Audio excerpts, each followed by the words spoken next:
फाल्गुन की बहार चली पिचकारी, उड़ा है गुलाल, रंग बरसे हरे नीले और लाल। मुबारक हो आपको होली का ये त्यौहार। तो मैं हिमांशु शर्मा आप सभी का स्वागत करता हूं आपके अपने उत्कर्ष परिवार पर, जो शिक्षा में बदलाव नहीं मेरे दोस्त क्रांति लेकर आया है। और क्रांति तो हम भी लेकर आ गए। रीजनिंग को यहाँ प्रैक्टिस मोड पर डिस्कस कर रहे हैं। तो किस बात की है देरी, बज चुके हैं 10, मतलब हो चुका है रीजनिंग से दंगल करने का समय। जल्दी से लाइव आइएगा, वीडियो को लाइक और शेयर जरूर करिएगा। और शेयर इस प्रकार से करिएगा कि जो भी विद्यार्थी रीजनिंग के क्वालिटी कंटेंट का वेट कर रहा है उस तक ये वीडियो पहुंच जाए। उस प्रकार से आप सभी को शेयर करना है। आप सभी को गुड मॉर्निंग, सभी को शुभ प्रभात, सभी का स्वागत है रीजनिंग के इस दंगल में। तो जल्दी से एक बार वीडियो को लाइक और शेयर कर दीजिए और फटाफट जुड़ जाइए हमारे साथ में। और आप लोगों को बताना चाहेंगे कि यहाँ पर हम बात करने वाले हैं पोल बेस्ड क्वेश्चंस, यानी कि बेहतरीन क्वेश्चंस के साथ में यहाँ पर आपके साथ में प्रैक्टिस करने वाले। पर उससे पहले आप सभी को बता दें कि होली हंगामा, जी हाँ, उत्कर्ष लेकर आया है होली हंगामा। तो सपनों पर सफलता का रंग उत्कर्ष के संग उत्कर्ष लेकर आया है इंजीनियरिंग के सभी लाइव और रिकॉर्डेड ऑनलाइन कोर्सेज पर 90% तक की छूट और साथ साथ में 3 महीने की एक्स्ट्रा वैलिडिटी। तो ये ऑफर आपका 21 से 28 मार्च तक रहने वाला है। और याद रखिएगा उत्कर्ष ऐप में बुकशाला से प्रिंटेड नोट्स और बुक पर भी आपको भारी डिस्काउंट देखने को मिलने वाला है। साथ ही साथ में आप लोगों को बताना चाहेंगे कि सपनों पर सफलता का रंग उत्कर्ष के संग, जी हां दोस्तों, इसमें आप देख सकते हैं कि इंजीनियरिंग ड्राइंग की ऑफर प्राइस है मात्र 1200 रुपए रहने वाली है। इलेक्ट्रिशियन की ऑफर प्राइस 1200 रहने वाली है। वर्कशॉप कैलकुलेशन एंड साइंस की ऑफर प्राइस 1200 है। मैकेनिक डीजल की प्राइस भी 1200 रहने वाली है। इसी तरह से अगर हम आगे बढ़ते हैं तो यहाँ पर एसएससी जेई 2024 की अगर आप तैयारी कर रहे हैं तो एसएससी जेई 2024 सिविल इंजीनियरिंग की जो प्राइस है वो 1500 रहने वाली है। और एसएससी जेई 2024 इलेक्ट्रिकल इंजीनियरिंग की प्राइस भी 1500 रहने वाली है। साथ ही साथ में एसएससी जेई और आरआरबी जेई का जो कॉम्बो है उसकी प्राइस भी आपकी यहाँ 2000 रहने वाली है।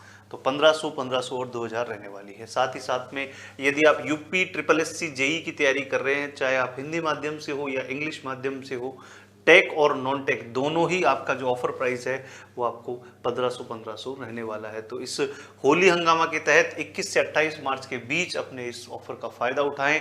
उत्कर्ष ऐप डाउनलोड करें, अपने कोर्स को एनरोल करें और अपनी सफलता को सुनिश्चित करें। तो चलिए शुरू करते हैं, आगे बढ़ते हैं और क्वेश्चन से प्रैक्टिस शुरू करते हैं। तो पहला प्रश्न आपकी स्क्रीन पर आ रहा है यहाँ पर। चलिए, पहला प्रश्न आपकी स्क्रीन पर आ चुका है। पहला प्रश्न आपकी दिशा के ऊपर बेस्ड है। बनाइए, पहला प्रश्न आपकी स्क्रीन पर है, बनाइए। तो इस प्रश्न का आंसर करिएगा। इस प्रश्न का आंसर क्या रहने वाला है?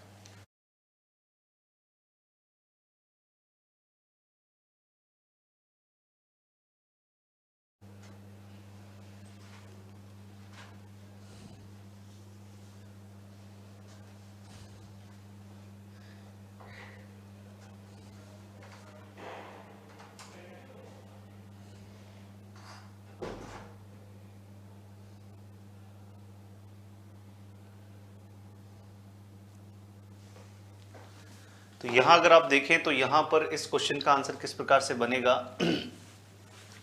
एम डी के पूर्व में है, एम डी के पूर्व में है, एम डी के पूर्व में है। तो एम जो है वो डी के क्या है, पूर्व में है। तो ये एम डी के क्या है, पूर्व में है। तो आप जानते हैं कि इधर की तरफ पूर्व होगा, इधर की तरफ पश्चिम होगा, इधर की तरफ उत्तर होगा और इधर की तरफ आपका दक्षिण होगा। ठीक है, तो एम डी के पूर्व में है, के एफ के पश्चिम में है। अभी ना तो के है ना एफ है, तो इस लाइन को भी होल्ड पे रखा गया है। एफ डी के दक्षिण में है, एफ डी के दक्षिण में है। तो ये एफ जो है वो डी के क्या है, दक्षिण में आ गया। और अब यहां पर आप देख सकते हैं जिस लाइन को आपने होल्ड पे रखा था, के एफ के पश्चिम में है, तो के एफ के पश्चिम में है। ये के एफ के क्या है, पश्चिम में है। ठीक है जी, के एफ के क्या है, पश्चिम में है। तो यहां से अगर आप देखें तो इस लाइन को अगर आप देखते हैं तो ये लाइन किधर की तरफ जाने वाली है। तो यहां पर अगर देखें तो यहां पूछा है एम के से किस दिशा में है, एम के से किस दिशा में है। तो एम के उत्तर और पूर्व दिशा के बीच में आ रहा है। तो एम के उत्तर पूर्व दिशा में है, एम के उत्तर पूर्व दिशा में है, एम के उत्तर पूर्व दिशा में है, एम के उत्तर पूर्व दिशा में है। C option is the correct answer. C इसका सही उत्तर आपको देखने को मिलने वाला है। ठीक है, सी is the correct answer, C इसका सही उत्तर आपको देखने को मिलेगा।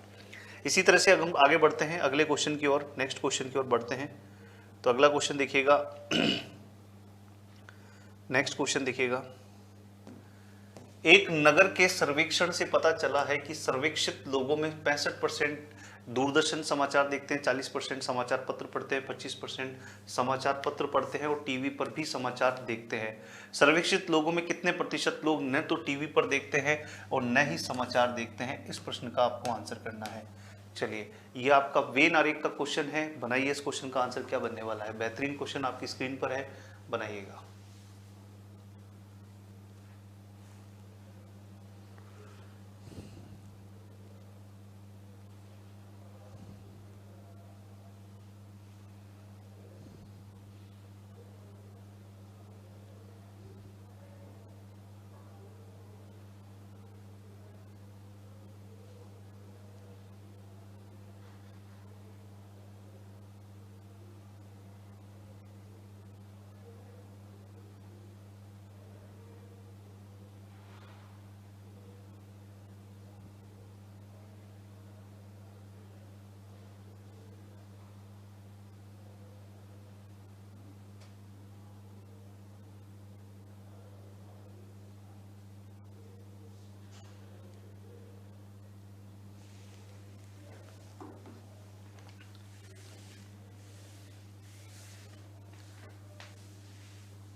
तो यहाँ इस प्रश्न की अगर हम बात करें तो इस प्रश्न का आंसर कैसे बनाएंगे?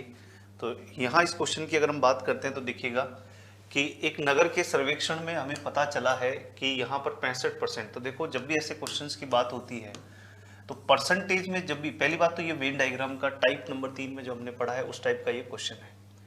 ठीक है, ये किस प्रकार का क्वेश्चन है? टाइप नंबर 3 का ये प्रश्न है। ठीक है, तो टाइप नंबर 3 का अगर ये प्रश्न है तो अगर हम ध्यान से देखें तो यहाँ पर इस प्रकार से आप बनाएंगे। ये आपका 100%, ये वो लोग हैं 100% जिसके ऊपर हम पूरी चर्चा कर रहे हैं। ठीक है, इसमें परसेंट 65% ये टीवी देखने वाले हैं। इसमें कहीं भी केवल लिखा हुआ है क्या? इसने लिखा है 65% टीवी देखते हैं, इसमें कहीं केवल लिखा हुआ है क्या? नहीं, 65% टीवी देखते हैं। 40% समाचार पत्र पढ़ते हैं, तो ये 40% समाचार पत्र पढ़ते हैं, ये न्यूज़पेपर पढ़ने वाले हो गए, ये 40% पढ़ने वाले हो गए। 25% दोनों काम करते हैं, तो ये 25% हो गए। अब आपको मैं बताना चाहूंगा कि यहाँ पर ये जो 65% है, ये इस वाले क्षेत्र और इस वाले क्षेत्र दोनों का सम है। तो खाली यहाँ पर कितने लोग आएंगे? तो 65 माइनस का 25, ये आएगा 40%। और ये 40 और ये 25 माइनस करेंगे तो 40 माइनस 25 करेंगे तो ये कितना आएगा? 15%। ये कितना आएगा? 15%। ठीक है, तो ये 40% का हिसाब हो गया और ये 65% का हिसाब हो गया। तो अब इनको जोड़ दोगे तो इनका यूनियन आएगा, तो ये कितना आ जाएगा? 80%। 80% लोग ऐसे हैं 100 में से जो कोई ना कोई काम करते हैं। तो 20% लोग क्या होंगे? 20% लोग होंगे जो न तो टीवी देखते हैं और न ही समाचार पत्र पढ़ते हैं। न तो टीवी और न ही न्यूज़पेपर।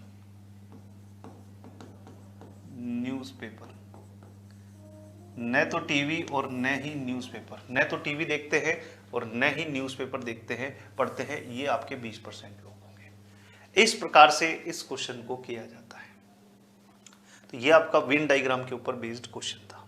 ठीक है, अगर बाई चांस आपके ऐसा क्वेश्चन आ जाए दोस्त, ये जो है मैथमेटिकल रीजनिंग का बेस्ड क्वेश्चन है, अगर ऐसा क्वेश्चन आ जाए तो आप देखिए इस क्वेश्चन को किस प्रकार से करेंगे। तो एक बार क्वेश्चन को पढ़िए, ट्राई करिए, फिर इस क्वेश्चन के प्रिंसिपल के ऊपर बात करते हैं, इसके फाउंडेशन के ऊपर बात करते हैं, ऐसे क्वेश्चन को किस तरह से किया जाना है। ठीक है, बनाइए।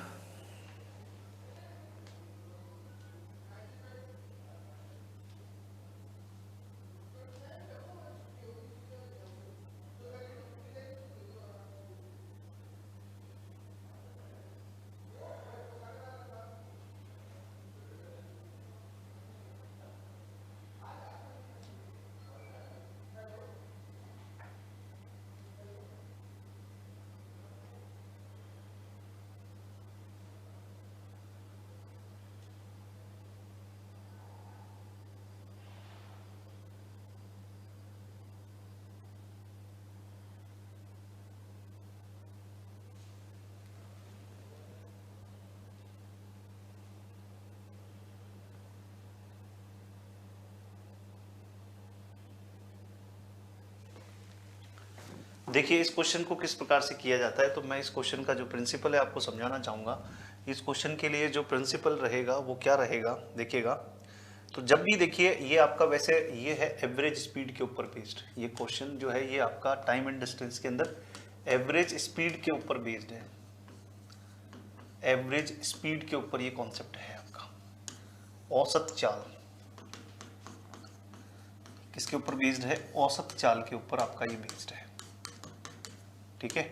एवरेज स्पीड कैसे दी जाती है? अगर एवरेज स्पीड की अगर हम बात करें तो एवरेज स्पीड दी जाती है, एवरेज स्पीड जो दी जाती है वो दी जाती है टोटल डिस्टेंस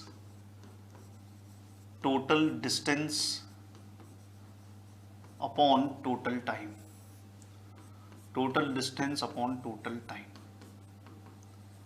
ठीक है। कुल दूरी बटा कुल समय, कुल दूरी बटा कुल समय,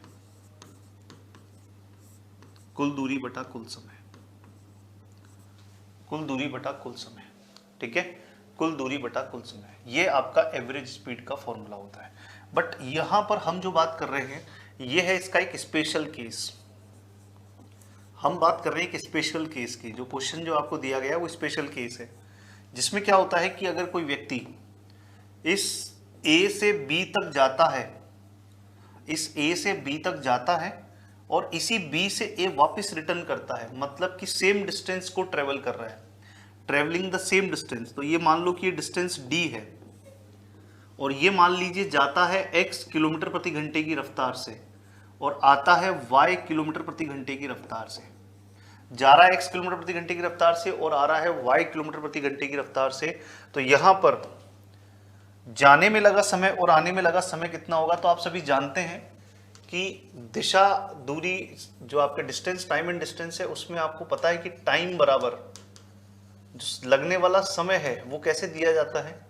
वो दिया जाता है डिस्टेंस अपॉन स्पीड से, डिस्टेंस अपॉन स्पीड से दिया जाता है, डिस्टेंस अपॉन स्पीड से, यानी दूरी बटा चाल से दिया जाता है, दूरी बटा चाल से दिया जाता है, दूरी बटा चाल।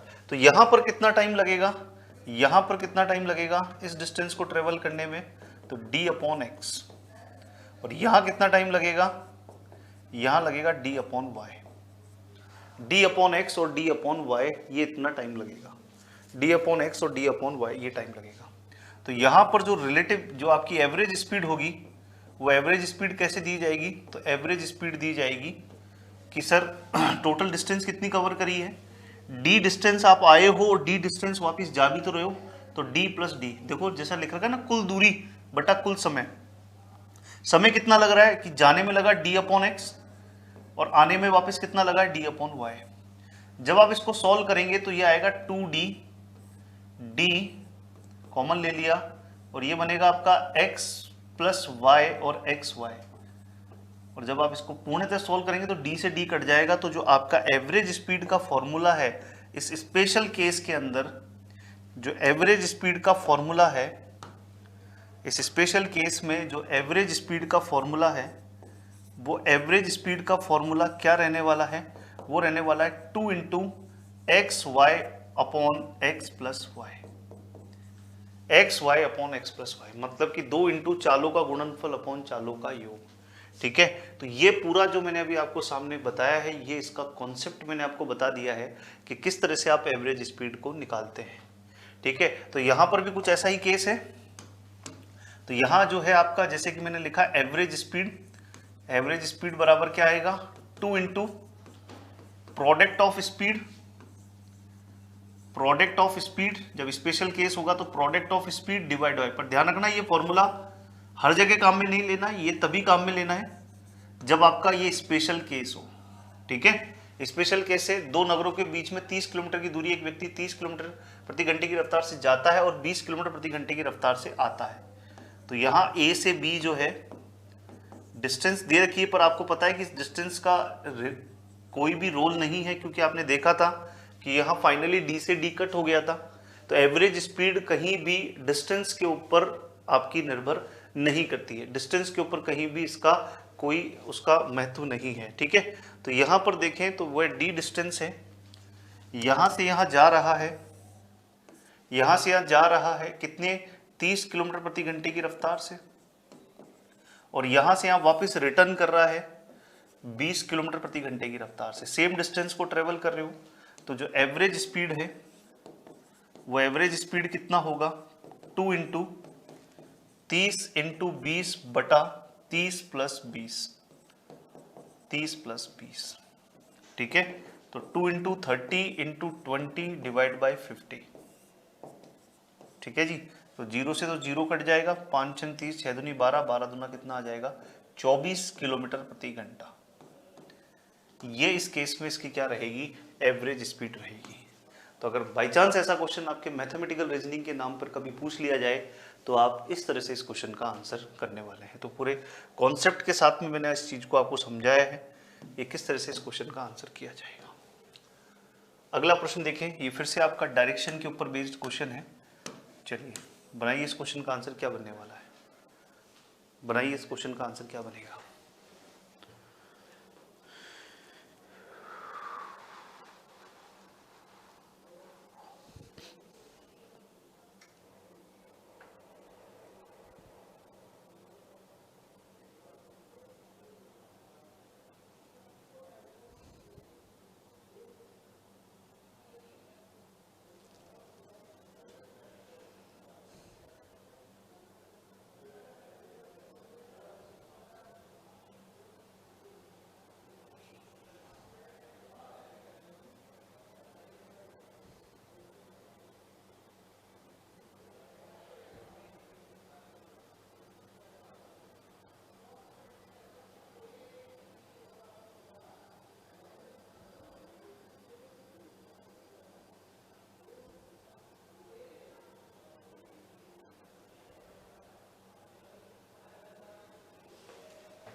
देखिएगा इस प्रश्न का आंसर किस प्रकार से किया जाएगा।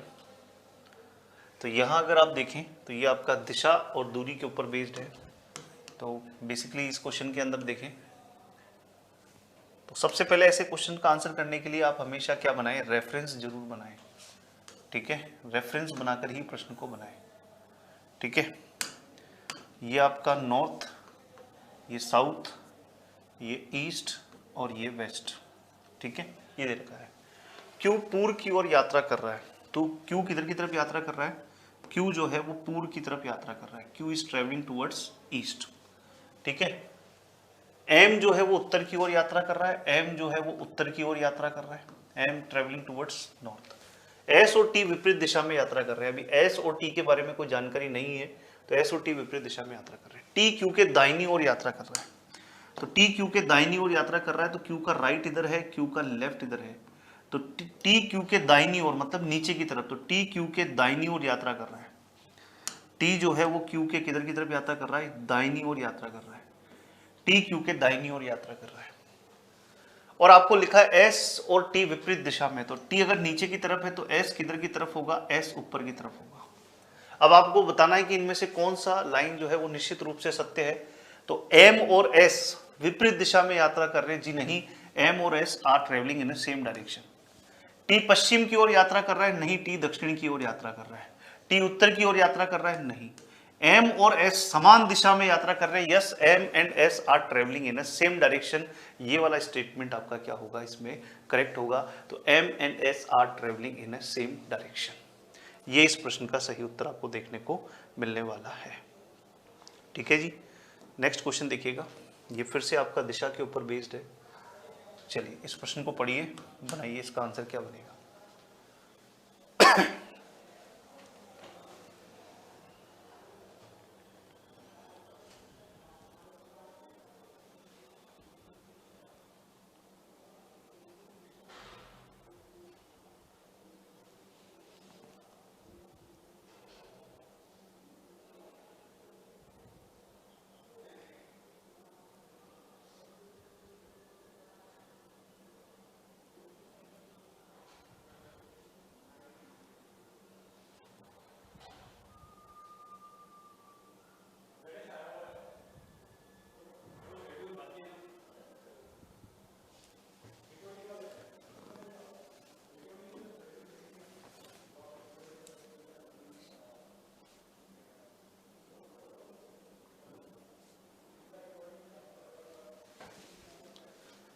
तो देखिएगा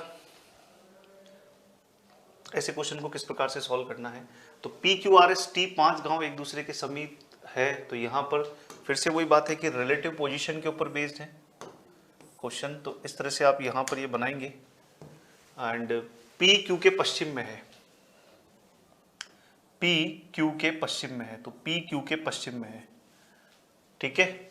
फिर लिखा है एस टी के पूर्व में है, तो अभी एस भी नहीं है, टी भी नहीं है, आगे बढ़ते आर पी के दक्षिण में है, आर पी के दक्षिण में है,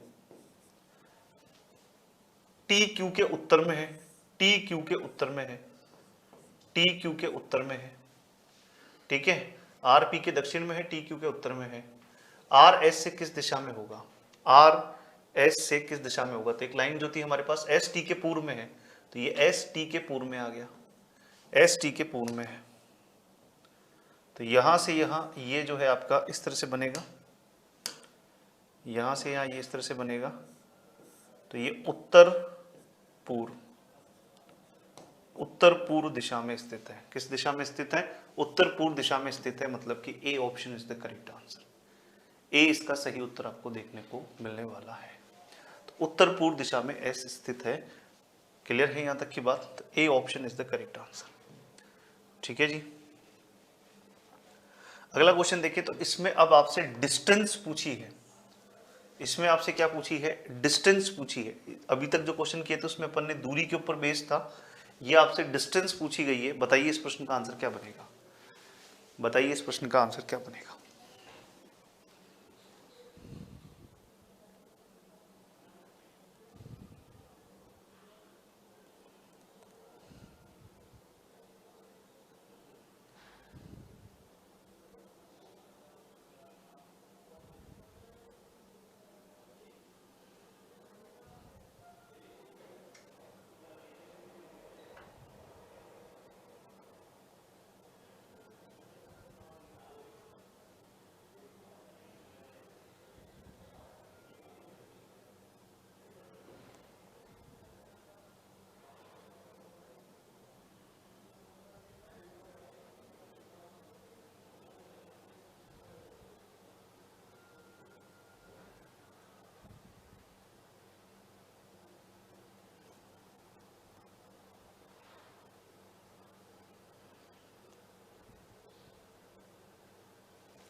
देखिएगा इस प्रश्न का अगर हम आंसर करें तो किस प्रकार से आंसर बनने वाला है। तो यहां पर अगर हम बात करें यहां इस क्वेश्चन की, तो रेफरेंस बना लीजिए। रेहाना अपने घर से 6 किलोमीटर पश्चिम की ओर ड्राइव करती है, रेहाना अपने घर से 6 किलोमीटर पश्चिम की ओर ड्राइव करती है, रेहाना अपने घर से 6 किलोमीटर पश्चिम की ओर ड्राइव करती है, ठीक है। फिर बाएं मुड़ती है और 3 किलोमीटर ड्राइव करती है, तो बाएं मतलब नीचे की तरफ मुड़ती है और 3 किलोमीटर ड्राइव करती है, बाएं मुड़ती है और 3 किलोमीटर ड्राइव करती है, ठीक है, 3 किलोमीटर ड्राइव करती है। फिर बाएं मुड़ती है, अब नीचे की तरफ देख रही है तो बायां इधर होगा, तो नीचे की तरफ मुड़ती है और बाएं मुड़ती है और 10 किलोमीटर ड्राइव करती है, तो 6 तो ये होगा, 6 किलोमीटर तो ये होगा और 4 किलोमीटर ये होगा, ठीक है जी, 4 किलोमीटर ये होगा, ठीक है। रेहाना और घर के बीच में जो दूरी है वो न्यूनतम दूरी कितनी होगी। तो आप लोगों को पता है कि ऐसे क्वेश्चंस में आप लोग क्या करते हैं, पाइथागोरस थ्योरम लगाते हैं। आप लोग क्या लगाते हैं ऐसे क्वेश्चंस के अंदर, पाइथागोरस थ्योरम को लगाते हैं। तो पाइथागोरस थ्योरम को लगाइए यहाँ पर। पाइथागोरस थ्योरम क्या कहती है, पाइथागोरस थ्योरम क्या कहती है कि यहाँ पर ये जो डिस्टेंस है ये निकालनी है आपको। तो यहाँ पर इस ट्रायंगल के डिस्टेंस को अगर आपको निकालना है तो बहुत ही सिंपल तरीके से आप बता सकते हो कि ये दूरी 3 है तो ये भी दूरी 3 होगी, ये 4 है, ये 90 डिग्री का एंगल है, ये 3 है तो ये भी 3 होगी, ये 4 है, तो ये दूरी कितनी होगी, तो सर ये होगी √3 का स्क्वायर प्लस 4 का स्क्वायर, तो ये आ जाएगा कितना 5। इसको सॉल्व करने पर ये कितना आ जाएगा 5। तो ये जो दूरी है ये कितनी आ जाएगी, डी ऑप्शन यानी कि 5 किलोमीटर इसका सही आंसर आ जाएगा, ठीक है, 5 किलोमीटर इसका सही आंसर आ जाएगा, ठीक है। क्लियर है यहाँ तक की बात। तो आई होप ये बात भी आपको समझ में आई होगी। चलिए तो अगला क्वेश्चन जो है ये आप लोगों के लिए छोड़ रहा हूं मैं, ट्राई योर सेल्फ में, ठीक है। ये प्रश्न आप लोगों के लिए ट्राई योर सेल्फ में रहने वाला है। इस प्रश्न का आंसर आप लोग करिएगा। एक बार आप सभी को फिर से होली की एक बार आप सभी को फिर से होली की हार्दिक शुभकामनाएं। आपकी होली, सभी की होली मंगलमय रहे। जो सपने आपने सजोए हैं आंखों के अंदर वो जल्द से जल्द पूरे हों। इस समाज में, देश में आपका नाम जल्द से जल्द रोशन हो, जल्द से जल्द आपका सिलेक्शन हो, ऐसी भगवान से मेरी कामना है, प्रार्थना है। जल्द से जल्द आपके मिठाई का डब्बा हमारे तक पहुँचे, ऐसी हमारा जो है भगवान से ये भी प्रार्थना है कि आप लोगों का सिलेक्शन हो गया है। उसकी मिठाई खाने का जो आनंद है, उसका जो गर्व है वो अलग ही होता है, तो वो जल्द से जल्द हो, ऐसी हमारी भगवान से प्रार्थना है। तो एक बार आपको फिर से बता दें कि होली हंगामा शुरू हो चुका है और होली हंगामा के तहत उत्कर्ष के ऊपर 90% तक का डिस्काउंट आपको देखने को मिलेगा और 3 महीने की एक्स्ट्रा वैलिडिटी भी आपको देखने को मिलने वाली है। ठीक है, तो इंजीनियरिंग के सभी लाइव और रिकॉर्डेड ऑनलाइन कोर्सेज पर उत्कर्ष लेकर आया है इंजीनियरिंग के सभी लाइव और रिकॉर्डेड ऑनलाइन कोर्सेज पर 90% तक की छूट और आपके 3 महीने की एक्स्ट्रा वैलिडिटी पर। याद रहे ये ऑफर आपका 21 से 28 मार्च तक ही है। तो यहाँ पर इस ऑफर के तहत आप देख सकते हैं कि engineering drawing, electrician, workshop calculation और मैकेनिक डीजल के लिए ये प्राइस में आपको इस होली के ऑफर के तहत मिलने वाला है। इसी तरह से अगर हम बात करें, अगर आप एसएससी जेई की तैयारी कर रहे हैं, चाहे आप सिविल इंजीनियरिंग से हैं या इलेक्ट्रिकल इंजीनियरिंग से हैं, साथ साथ में अगर आप एसएससी जेई के साथ साथ आरआरबी जेई की भी तैयारी करना चाहते हैं तो उसका कॉम्बो भी आपके लिए उपलब्ध है। तो इसका प्राइस 1500 और 2000 रहने वाला है। इसी तरह से यहाँ यूपी ट्रिपल एससी जेई का जो हिंदी वाला बैच हो चाहे इंग्लिश वाला बैच हो, इसका ऑफर प्राइस आपको 1500 देखने को मिलने वाला है। तो आप उत्कर्ष ऐप पर जाएं, इन कोर्स को एनरोल करें और अपनी सफलता को सुनिश्चित करें। एक बार फिर से आप सभी को हैप्पी होली। मिलते हैं नेक्स्ट लेक्चर में, तब तक अपना ध्यान रखिए, स्वस्थ रहिए, मस्त रहिए, जबरदस्त रहिए। जय हिंद, जय भारत।